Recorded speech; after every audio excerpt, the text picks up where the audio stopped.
Hi, I'm Monika Bettney and I am a dietitian specializing in women's health and the founder of MB Dietetics, which is a women's health clinic. I'm also a member of Nutritionist Resource, and today I was asked to talk about PCOS and how a dietitian or a nutritionist can support women with PCOS. PCOS is often called a hormonal disorder or a reproductive disorder. But in reality, the way it can affect women is so widespread. PCOS can cause both physical and psychological symptoms. So most women with PCOS will experience irregular or absent periods and also regular or absent ovulation. And this is what can make getting pregnant harder. PCOS also has an impact on hormone balance in terms of causing hyperandrogenism, which means having too many male hormones like testosterone. So a lot of women will struggle with symptoms of that, things like acne, thinning hair, and excessive hair or thick dark hair in unusual areas for women like the face, chest, and back. Although the diagnosis of PCOS is mostly concerned with physical symptoms, and it's the physical symptoms that your doctor is likely to be most curious about, there are many other problems that can come from the hormone imbalance that's characteristic to PCOS. So a lot of women will struggle with food cravings, especially for high sugar or high carbohydrate foods.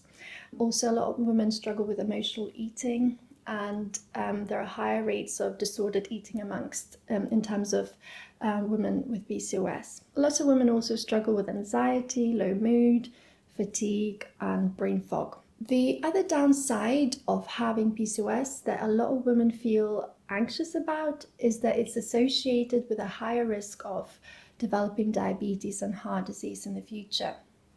Although all of this can feel quite overwhelming, it's not all bad news, because there are things that you can do to help manage your symptoms and the long-term risks. By making changes to your nutrition, lifestyle, and exposure to certain environmental factors, you can improve your symptoms, increase your chances of getting pregnant and having a healthy pregnancy, and also reduce those scary longer-term risks. A dietitian can help you in two ways.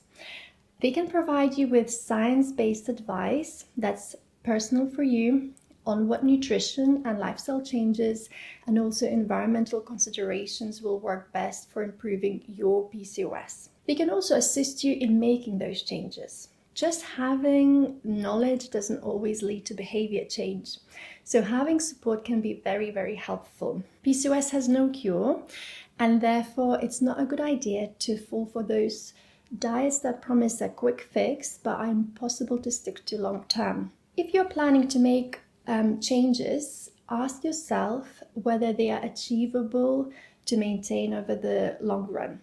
At the same time, all of the things that you may need to change may feel overwhelming.